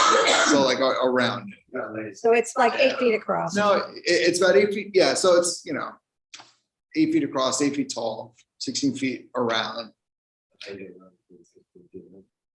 Because if you take, see what I mean? It's big. Circumference. No, I know, but how do you get around that when you ship it? Insane. Oversized. Yeah, I mean, it's gonna have to come on a Is this a trailer. white glove delivery? We want a white glove delivery, but Yeah. they'll come in Will they for that kind of will they money. install it for us? Yeah, So That's I amazing. can push on them a little bit and see if I can get some kind of an idea of what the shipping will be. it would be helpful because if now we think it's going to be approximately 4,000 and it ends up being 8 or 10, it would be. It would be crazy. Yeah. No, I fully understand. And again, the hard thing with this is we do it is better to go apples to apples, you know, if we're talking Yeah. about, The installation is that much easier. it's that much easier, but also this pool has been here for 30 years and it's been running perfectly for 30 years instead of, you know, trying to reinvent the wheel. Just How high is the roof that it has to come out of? the roof is only, I think it's a 10-foot roof. See, a 10-foot ceiling. So it's not overly big, but we will have to take part of the roof off, then part of the wall out so we can get and remove it. And then you can fix all that? Yeah, yeah, we could do all, we could put the building back together, do the roof, we could do the install all in-house, which definitely saves Which us. saves us a lot of money. That's Like I great. said, it's an old roof. It's not like. we're just Yeah, going- We do have to redo the roof. The whole building can use a paint job. So, you know, it's things like that where, Not gonna lie. So what's our timetable for this? well, it's at least 14-week lead time on the tank. So we wouldn't even see it until what, at least November. Mhm. So do we want it this year or do we want it in 23? You want it to have, to be I- working for next. Yeah, I say we I better would- get it as soon as Yeah, possible. yeah, so you we never can know. Cool. Yeah, Okay. I would say if we're thinking, yeah, I mean, we're not thinking it needs to be done. Yeah, the sooner we can order it, the sooner we can have it on its way here. You know, then if we can get it in before it snows, that's great. If not, then it'll have to be, you In know, the spring. in spring. Ed can pick it up with the loader, I guess, right? He has a, what did he call it? It's one of the big forklifts that can extend and so, I have a crane. If it can't lift Okay. the weight, I have a crane. So Oh, very nice. awesome. Okay, that's great. just saying, as a backup. If you Yeah, can. no, I think that's awesome because that was my first thought was, you know, we'd have Because you to. can put the gravel in after it's installed. Yes, exactly. We can shuttle that in afterwards. Okay. So that way we're not lifting it fully loaded. Okay. So I think if, I don't want to rock anybody's boat, but I think what I'd like to do is try to get a rate, even if Yep. they estimate today it would be this, you know, I don't But know it can about tomorrow. change. Yep. Yeah, and then do that. And then, I just want to take a look at the numbers and Councilman McGivney should probably be here and we can talk about this again, maybe at the work session, turn it into a voting work session. Sure. Okay, I just want a little bit of time to look at our overall capital projects list because it is going to mean things move around a little bit. Sure. Because this is, And Not on there. I will put that on my calendar. I can be here. That's no problem. okay, If that'd you be want to great. talk about this. All right, terrific. So we'll discuss this again then and I'll get, Yeah, I mean, I can figure all that out as It's gonna well. be a heavy hit by the time you pay for everything. Yeah. But we're gonna Gotta have, be done. we're gonna need a mini proposal Yep. together for everybody, exactly what, Yeah, I can go through. yeah, so And I'll that's gonna work it be a all out. write-up. So, Sure. all right, thank you. Yeah, doing you got it. And then the only other thing I have is like a little report. There's 2 more days left at camp, which is a little bit exciting, you know? Mhm. Kind of, I mean, camp is great, but it's nice it's when also, it's- yeah, it's nice when, you know, Monday after camp is a really nice day in the park. But I really want to like shout out the camp staff. They have been amazing this year and they put in a huge effort to make sure that everything has gone super, super well as the pool staff. So like they did a great job this summer. And that is great. I don't know if anybody noticed, but we only have 2 more doors left to put in the long barn. Yeah, So yeah. 8 out of the 10 of them are done, which is great. They are awesome Yeah, and they will not rot and they are way more secure than the old ones that were in there. So that is a really nice thing. to have explain to everybody why the final choice was the windows up where they are. So I've, you know, especially with the old ones that have glass panes in them and stuff, when you put them at eye level, people, you know, like to see Yeah. what's in a Yeah. building and when, you know, It's things just are something they like. Get in exactly. there. So the thought was put the windows at the top so that way You got it's big less of a light. nuisance, you Yeah. know, it's not an attractive nuisance. And then we're getting the light, you know. And the Yeah. security. And Exactly. it's Yeah. very So good idea. it's And very, then- very nice. lower maintenance. Yeah, They're much, beautiful. yeah, they are very nice, It spruce up the place. which is great.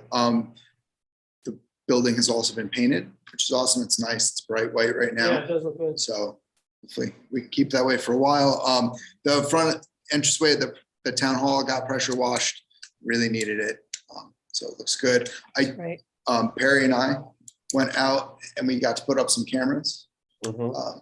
We're still kind of playing with them, trying to figure it Yeah. out, but So we can, That's good. yep, you know, it's a good start. And I did want to touch on, I know, John, you brought it up, the meeting up at Godfrey Park about the the playgrounds Yeah. and the grant was a great meeting. I thought it was really, really nice. A lot of residents turned out, which was really awesome to see. And a lot of people stepped up to kind of work on that project and, you know, brainstorm things, which I think is really, really awesome. Yeah, I have a mini report from them in here, but, Cool. well, not really from them, but just about them, but Yeah. that was good. And I thank you very much for being there because they had some good questions. and especially work on Sundays. questions. Yeah, on a no, Sunday. it was They had some good questions for you. really, really great. That was fun. And then I'm sure Maggie put this in her report too, but Oktoberfest, September 18th this year. You know, if the weather stays like this, it's going to be really, really It'd be nice. awesome. We have barrel racing again, which is super exciting. Everybody really, really seemed to like it. So Very Yeah. competitive. it is, you know, so it should be a really nice day, Talk, September 18th. September 18th. And before you go, first of all, I wanted to echo what you said about the summer camp. The summer camp director this year was Maggie Collins, Mhm. who has worked with us for a long time. She was in the concession stand for many years. Yep. And Maggie and the whole team, Jacob, Jacob Lydia, and Frank and Lydia Frank, and Maeve. Dave, St. Yep. Ange. I mean, and of course Stephanie, who is our hardcore man in the phones and, you know, the door and take it. And then of course, and Jake, who oversees it all. But I just wanted to mention everybody that Maggie Collins, this was her first year being the camp director. So that means full reports to her as well, the summer camp. The camp was sold out as it's Yep, been. waitlisted. They had a wait list. If we ever had an issue or somebody had a vacation plan that they didn't know about, then we filled all the slots. There were a couple of issues with kids that happened with children. Maggie, totally unflappable, the most professional, very kind person. I think she did an absolutely wonderful job. And I wanted you telling you all that about her because she's getting married on Saturday and she's gonna be back here next week. Because we're gonna end up with a debrief after everybody gets back from vacation. She's gonna be right back, totally At least you dedicated. wait until after camp is over. Yeah, I know. That's the first pleasure. When's the Yeah. wedding day? Yeah, the day after camp. It's crazy. Day after But, camp. But I think other than her mom being up, very worried, she seems to be as calm as a cucumber. So, Good. Yeah, it's Great very quality. impressive that she can stay as mellow as she can in some of the situations. It's very good. yeah, and they did a beautiful job. Thank you. Yeah, you Thanks got for it. everything you do. Awesome. We're gonna Thank talk you. more about Oktoberfest in a minute, I think. Well, would somebody read Maggie's report from Recreation? Yeah, I can do Councilman that. Welsh? Yeah.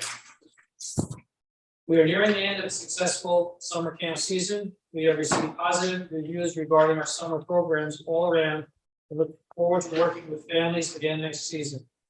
While we are sad to see our friends go, we hope they have a great school year. Next week we'll start running our full day TGTT program for the last 2 weeks leading up to the beginning of the school year. Registration is open on the MyRec website and signups are coming in each day. After Labor Day, we will begin our after-school program, which is also up for registration online. This program will follow the schedule of the Arlington Central School District, but welcome members from other districts to join us. We have also begun the planning process for our Oktoberfest event taking place on September 18th this year. We look forward to celebrating this tradition at Time Warp Park. Great, thank you. Councilman Guscott, can you read the constable report? Sure.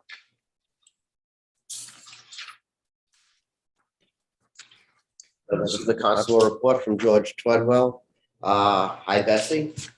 Below is the constable monthly report for July 2022. Constables patrolled approximately 641 miles of town roads, including all properties, filled the Explorer with 31.1 gallons of gasoline. The town court dates total 31 cases on the dockets and 18 actual appearances, and 8 cases dismissed for failure to prosecute. Either the officer failed to show up for court. There were no issues to report. Constables had nothing to report during patrols this month. Additional note, 7-9 right rear brake caliper was replaced. Respectfully, George Treadwell. Excellent, thank you, Councilman. Councilman Derlin, do you want to read the animal control officer's report? Yeah. Thank you. During the month of July, there was 1 lost dog and 2 complaints. 1 prior complaint went to town court. And for confidential reasons, more specific information regarding dates and parties involved can be accessed in the animal control officer's logbook. Respectfully submitted, Mary Jane Calvi. Excellent, thank you very much. Before we move away from the departmental reports, and get into old business, I just wanted to, you've seen this before, but One off or something. So we have met with Duchess Beer Distributors. Maggie would get us report if she were here, but Jake and I can, and Andrea were all present. We can handle it.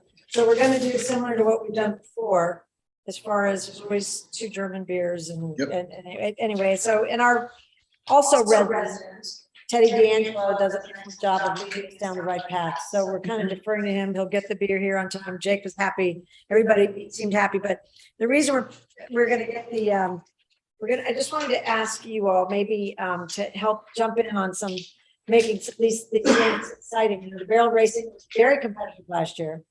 And the chicken dance was mostly women. I gotta say, it was mostly women doing the chicken dance down there. But they all had a ball. There were a few men there. They all had a ball. Well, it wasn't a rooster dance. It was true. And there was a like an Adirondack chair. I mean, we had prizes for each one of them. So, and then the other one was that Stein hoisting competition, which came after barrel racing. So these guys were standing there, mostly men, with those huge steins that we were selling. No, they were the bigger ones, or were they the ones we were selling? There are bigger ones. They were bigger ones. They were these professional large, and they had to stand there and hold them until their arms shook. Yeah, the chiropractors were busy then. Yeah. And then there's always, one man left standing who won. John from Millhouse is coming back. He Oh, was the good. funny one who kept these games rolling. But we need lots of teams of 4 to push the barrels that are half filled with sand. It's not beer, they won't explode. And I think we can get the women to come and do the chicken dance, and any men that will join them. The Stein hoisting is not for, the faint of heart, because that's a pretty serious thing. But we need good teams of 4. Anybody that you guys know, it'll be fun, the more the merrier. And then we're working on some prizes. So any input you have on prizes, especially if people are going to be participating, let's come up with some fun prizes, email ideas, and we'll pursue, get all that stuff together. But that was, I think that, people enjoyed that.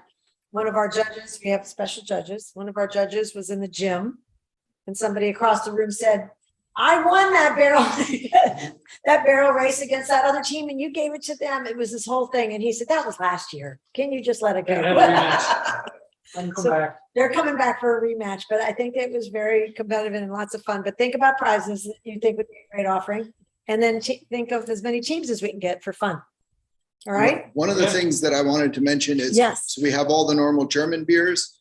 And this year, there will be an IPA on the truck, just for those people that aren't into the German beer, but, are into IPAs. So I think that'll be exciting for certain people. So thought it was worth mentioning. Yeah, the IPA. And then what was the other thing? That water in the can that what's that called? Oh, yeah, we're gonna have Liquid Death. Liquid is death. like- What's that? It's carbonated water in a can, It's not with a plastic. skull on it. It So it looks won't go into awesome. the ocean badly, Yeah. right? They Yeah. crush the can, but Um, it's called liquid death. Great market. It is. It's like the best marketing ever. It's it's exactly what it is. And we'll also have cider, correct, in a can. Ostrich cider. So. And we all had to taste it. We just had to make sure it would pass muster, and it did. Yep. Yeah. Well, there were some others that nobody cared for, so Yeah. yeah, So yeah, it should be it's a really good lineup. should be a good year. I can't wait to see that liquid death. I just think It's awesome. Yeah, I like the fact that it's not plastic. it is. Like that would be It is. nice. Yeah, there you go. The CAC will approve. They're not here to hear, but they'll approve. They No- absolutely No will. plastic containers. Absolutely will. That's great. Well, thank you. You're For welcome. everything. All right. All right, we'll go through old business quickly. Furnace Pond Dam. Now, no, but nothing to report. Thank you, Jake. But thank you very much. Have a good night. Good night. All right, we'll see you tomorrow. So Furnace Pond Dam, we are trying to get our engineers trying to get the boring company, remember? I say, it's completely out of the Never gonna water. be better. I know. It's never gonna be Even better. the gate valve is completely above water. Yeah, So It's the best time to do it. it's the best Yeah. time. So he's after them trying to get, the problem, it's just like with Jake and the 4 people that he was after to give us quotes on the air conditioning, and they kept him and Han, but they never came through, 4 of them. Yeah. I'm just really nervous about this company, but we'll ask him tomorrow to, they gave him the lowest quote. So it may be that we have to revisit the price of that, because if we can get somebody in here while the time is better, we save the money, because otherwise we're pumping it out ourselves and spending thousands of dollars. So, Oh, yeah, now it's so easily It's- accessible. yeah, so we're working on that with them, and Mark Carabet, our engineer, is working on it. I just wanted you to know that that may be the next thing that we get called. We may even have to have a quick meeting about it. When they're ready to go, we're gonna have to revisit those numbers and get that boring test done. Okay, and then from there's a lot of decisions that would have to be made with us and the residents. Land use moratorium. We're having a very important meeting tomorrow with any of the working group that can come to hear the changes that we recommended. We're hoping that we get through that. Our land use attorney will be there, our planner will be there. It's all, they're on Zoom. So anybody that's available can come from it. I mean, the board members, the working group is going to be there. But then as soon as that gets repackaged with the final decisions, it's going to go to the planning board or the town board. And then we're going to visit it, and then it'll have to be voted on. But I think It'll have to be a public hearing too. it's all, yeah, we'll all do it the normal way, but first, the most important thing is that the information gets digested well and that everybody's excited about 3:30 it. tomorrow, right? 3:30. The working group is at 3:30 tomorrow. So any of us can come. It's not a public Can meeting. you come or just do it on Zoom at home? Well, those of us that are local are gonna do it here. Oh, okay, all right. But I think Jim is trying to decide, it depends on when his next appointment is, if he can be Okay. here or not. The only one that was gonna be on Zoom was the planner, Nan. Oh, okay. Yeah, right. but any planning board, we're not ready for, it's the working group, so it's Okay. not a public meeting, but the good news is that it's gonna be broad, and I think we're gonna get a lot done, and then I want to get it to the two boards as quickly as possible, so we can get more comments, Mhm. especially the planning board members. Pat's been working on it, Alan, Right, the rest of them have not been. okay. So we have some people that need to digest it. So anyway, that's really important. We're trying to move that along quickly. I really don't have any more of an update on the Reddle family land. As soon as I guess that all they were waiting for was an appraisal, and then they were gonna send Did we over. take the- that sign down? for Yeah, sale? really. As soon as we get our hands on that deed, the sign's coming down. They're not gonna go I to, mean, why should it even be there? It's not for sale. I know. But anyway, it's not our sign, so it's not yet, but when it is, we'll keep All it. right. We're gonna end up giving it back to them anyway, right? The committee, I wanted to mention, I think it's great that Councilman Welsh and Mr. Gosnell was talking about the thing at Godfrey, the meeting that we had that Sunday with the group that wants to work on it. And there's a couple of things that's interesting. One, in the town minutes from 1991, March 31, and John Welsh was there. The playground equipment in Godfrey Park, they accepted bids, and they read the notice to all the bidders. And they ended up, the bid was received from Paul Labieniak of Miracle Recreation, who is also one of the companies that Bidding now, right? they were bidding now, but they're coming to make a presentation to the committee, and then the committee's gonna, Still in business, huh? there's some business, but what I Mhm. found out about Miracle Recreation, who did this in 91, is that they created the merry-go-round. Oh, really? That's how old this company is. Wow. So it's kind of interesting in talking to them. I said, well, what's your claim to fame? And they, So what are you saying about John? Were you on that team? Yeah. No, it was great that you were Help here. I thought it was great that you were here. And so you remember that they did. So it has been No, I since forgot 91. 84. That's right. Isn't that something? Also, tomorrow there's a webinar and I'm signed up for it. I hope I can attend. I'll leave it on in my office, in my desk while I'm working, but, and a bunch of people on the committee are coming. And it's, creating extraordinary playgrounds, and that's being offered and will be attended by this group. It's being offered by Little Tykes Commercial. So we're gonna get a lot of ideas from them. This is the Godfrey Playground wish list that they created. So that's gonna be given to the salesmen. So this is from the meeting where they had two young girls. One of them was two, I think. Three, no, she spoke really well. So she was three. But anyway, two girls reported on what they wanted, which was taken down. And I've got this list of people. I think there's like 20 names on here. So this is the group. A lot of people showed up and are on the subcommittee. So I have to say, I think this Godfrey Playground, so for your edification, I haven't even gotten the documents from the county yet as to what the details are of the grant. They told me to expect it in the next few weeks. We have 18 months. To spend it. 18 use- months. Well, we prepay and they reimburse. Okay. But it's an 18-month program. Yeah. It has to be done in 18 months. It's a hard stop. And that's plenty of time Yeah, because that's they're more- already, yeah. yeah, it's more than If enough. you So, don't do it that time, you don't need it. yeah. So I was pretty excited that the timing is gonna work, the money's working, and that we got nice people on board. So anyway, that's that. The capital projects list, I'm not gonna do that again because you all have your copies, but I want to put this new thing on there and retotal it up, but we'll talk about that at this, at the work session. We have a long-term lease in September that we're gonna re-sign again with Pathfinders, Yeah, that's good. That's which is great for Thank- 2 years. Mhm. So They're they want to wonderful keep the tenants. property. And the best part is they pay and they keep the place nice. I Yeah. feel like coming back Yeah, and they can use it. for They're gonna, staying there, I should say. yeah, we're very glad they're staying there. We're not changing the rent at all because they're so terrific and they're Yeah. happy and we're happy to have them. So 2-year lease, I've got to get that prepared and I'll bring that in. If the terms don't change, I'm allowed to just sign the lease, Mhm. based on, but whenever we change terms, we have a board discussion vote on. So I'll see if there's anything in there that Jeff Battistoni thinks we should change. Because from our perspective, I don't think we need. to- I don't think so, other than dates. Other than that, then it'll be just like Yeah. the first one. And I'll just make sure you guys have a copy of it. It'd really be just extending what we have. Yeah, because they want to which is, yeah, just a signature, which is fine. So, yeah, and I haven't heard of anything that they wanted to change. For new business, since we'll revisit capital, I wanted to pass out, this is the budget schedule for, this 23 year. Budget, 23rd, Now. 2023, yeah. I'm gonna give one to our town clerk. Here you go. Would you mind giving Alfreda this and maybe Isabel? Because I know they'll come. So I wanted to mention that we're doing something that we always have done this, but we're doing something that most towns don't do, but I think it's really helpful for us because not everybody gets involved. So just to remind everybody, we did this last year. Now Councilman McGivney is not here. I don't know. Was he here last? Yeah, he was here last year. Yes, he was. Yeah, he was here. So when we have public hearings, they always start at 7. So I just want to remind you guys that our schedules are going to change because almost in September, October, until we vote on the budget in November, Started- we're here at 7. Mhm. So I kept even one work session that we didn't have a public hearing at 7, just to make it easy for us to remember. Okay, so we have the public hearing. The first one, we're gonna have September 7th during our work session. We're gonna have a public hearing. We always have the first one just to see if anybody has any broad comments they want to make.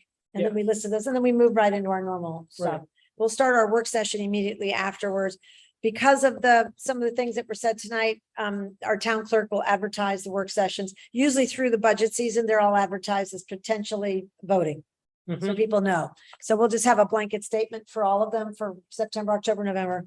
But look, we're gonna have 1, 2, 3, 4, 5 public hearings, which is pretty much unheard of. I think you're only, Yeah, well, you're only required to have 2. We have several that nobody comes to. those are the good ones. So why you're in a rush to he's in a rush to get home. No, I'm not. But I think also that I wanted to make sure that it's going to be a tough year. I think that because of diesel fuel and all these things that people are talking about, when I'm diving into the numbers, I've got Oh, with the, inflation, yeah, things are. and I've got the budget on my laptop. I'm taking it home. Well, we're started on it this weekend. I'm worried that we might for the first time have to have a tax increase, even if it's modest. So we're going to work really hard to double check all our numbers to try not to, but Yeah. we're in this And I'm just environment. thinking that water filter tank, that wasn't in the budget for this year, right? This kind of came out of the blue. No, but, okay, so that's a trade-off. I think that's a huge expense. Yeah. That would never be in our budget like that, but we would have to use fund balance. And if we use fund balance, we're gonna have to revisit in 2 weeks. We'll revisit everything else on there because something else is gonna come off. Yeah, okay. It's just, we Yeah, can't, that's kind of concerned me when I saw the price. Yeah, it's high, but Yeah. for 30 years, like and Oh, yeah, there's no question we need it, but just yeah, out of the blue, we got a big expense staring at us. yeah, I would say. with the, Yeah, yeah, with the roof With and everything. All the other Jeez. materials and everything. a lot. Yeah. So the other thing is that with the dam, if they bore that through that dam, Mhm. if they break it while they're boring through it, They won't. no harm, no foul, because there's not enough water to flood anything or hurt anything, it's fine. But you don't think they will, so. There's limestone at the bottom though, of that, right there, that's softer, so Who said that? the engineers told us that before. Oh, they did? Yeah, there's a lot of limestone in there. Because it's built right into the sides are built right into bedrock on both sides. Yeah, they said it was unbelievably well built, which is why Yeah, I think that dam is, they're gonna find it's very solid and well built. okay, so what I want to revisit with the residents again, because I remember the comments we got. Comments were, look, you guys are supposed to be stewards of that which we inherited. you should be good stewards and take care of that dam, because that's what we got, right? We got a lot of those comments, but still, and 60 to 70%, I can't remember, I didn't go back and look it up, wanted to keep the pond and the dam. It was a high number. I think it was more like 70, so. Yeah, but I do want to revisit it with people. So many people wanted it because I want to make sure everybody knows when we have the costs at hand, I want with full information. Do they want to keep it? And then we have to do some maintenance around there, pulling some trees out, which is also, I don't know where those roots are underneath there. So there's a cost associated with that, and then to make And it then pretty there's again. There's an annual cost, right? Isn't there an upkeep of that, which wasn't prior? And that's why Well, they said, There wasn't before, but we're doing it now. Inspection every so often, not Yeah. annually, but Yeah, we frequently. do it, we do, the required inspections, we do every quarter. And every we- quarter, yeah. We do them every quarter and we submit them. So, but those are that's us, and Jake will go over and write notes. I've reports every quarter and they get sent into the DEC. The maintenance is if something comes loose and all that, Yeah. but we could, we would put a dollar amount in a capital reserve fund for annual maintenance once we know exactly what they're gonna recommend after construction. And that wouldn't be that high if it's new. Conversely, because this is becoming very popular, the engineer told me that he's had suddenly a switch with some towns that decided to take the dam away. And then they spent a lot of money, not as much as they would to redo the dam, on taking the pond area, turning it into this absolutely gorgeous wetland with all this stuff. And I think we should revisit it with the residents when we have the numbers, because I notice nobody's boating down there. Like, nobody goes There's no down, water, not right now. but, In 3-4 years, nobody votes. We have very few, they go fishing. well, voting was fairly reasonably busy until Rob Mattis got rid of the boats without telling everybody. So Yeah. We couldn't So vote. these are really important things. Then we put boats into the budget. There's, you can buy a cute little thing to go around the park for $350, those metal things that you Mhm. get in New England when you go to parks. Yeah, They're not expensive. No. So we either have to, I think we should do it right, whatever we do, provide the boats, a few Okay. of them, and do, and once it's fixed, or give people the chance. But when we have full numbers, we talk to the residents. Here's what's gonna cost on this end, this is what's gonna cost on this end, and then we gotta do what we have to do, what people think. And we'll just gotta get them to respond, because it could be gorgeous with the pond. It could be gorgeous without a pond. It would just be totally different. So I think people want the pond, but I think we, Mhm. so anyway, that is coming if these yeah, guys see can what get in shakes there. out. Yeah, we definitely gotta see what shakes out. And that's the library update. I mentioned already the letter from MHLS, and we're still interviewing trustees. We've gotten some absolutely wonderful people that are interested, which is terrific. And we still want to, we've got a couple more that we want to interview. The JCAP grant is a grant that we have until, I think, October to submit, and that's the Justice Department. Remember when we bought the phones, they were gonna go and pursue the JCAP grant to Yes. cover their cost of the phones, which I think was $6,000. I can't remember exactly. That might be overstating, but we're gonna, the town clerk and I are gonna pursue that so that we can get that money back. And I already told you, we submitted the Greenway grant. Yeah, that's good. So the last point of business that I have, and Greenway has been very supportive, I think they'll continue to be, and that will help us. So I wanted to share with you, we have a summary of bank transfers on the sheet that I'm handing out that I'd like to get approval for tonight. There are things you're aware of, but we have to do them, and I don't want to wait till the end of the year for the ones that we know about. From highway checking to the general fund, that's to cover gasoline from the park supply used by the highway truck, that one that they got. That was Yes. Mhm. gas, and that's $2,306. And then there's rental of the highway truck to parks truck for plowing that we did instead of buying the new one. Then. Yes, that was good. So that was offset. So that's going to end up being a $434.43 transfer, but we Mhm. need to track these things properly. Sure. So that's that. Transfer from highway money market to the HRA account. And this is just for the health reimbursement account for the highway employees. That has to be transferred out. Transfer from New York class capital projects account to New York class general fund. In the capital projects account, we have to finish covering the bill for this highway equipment garage, which was $127,286. Mhm. And that needs to come from the capital projects because that was approved. That was like Yeah. one of the few things we had approved. Right. And then lastly, transfer from the escrow checking to general checking, because we pay everything out of the other, to cover the escrow bills paid by the general fund, which are up to $8,078.15. So what I would Okay. like, yeah, this is all All right, so I'd straightforward. like to make a motion that We- approve those transfers as just outlined. Great. May I have a second? Second. All in favor of approving those transfers? Say aye. Aye. Aye. Motion carries. We'll get that done tomorrow. Thank you, gentlemen. Let me give you this for the record. Okay, all And right. you guys still appoint Jim Brownell, right? Yes, oh, yes. Basically where we're at is we have, one of our, constables is not gonna be, able to cover the weekend. So we have a, Balloon Fest weekend. Balloon Fest for Labor Day, and we have a gentleman coming over from Washington with the permission of the town supervisor, whom we called to double check. Fully And trained guy. he was trained, he was with our guys training in here last weekend when they had their full weekend training. I don't know, I think that we're gonna call him in the motion a security guard. Because he hasn't been over here to take our oath of office for the town, but Okay. he's serving the same Yeah. function. But we'll call him. So I'd like to have a motion to appoint Jim Brownell as security guard for So moved. for the weekend of the Balloon Festival, which is Labor Day for all 3 Mhm. days. Yeah. Second. Is there a second? Great. All in favor? Aye. Any opposed? No. Excellent. Thank you. That motion carries. We're all set. And that's really all the business that I had tonight. Are there any comments on town issues? Okay.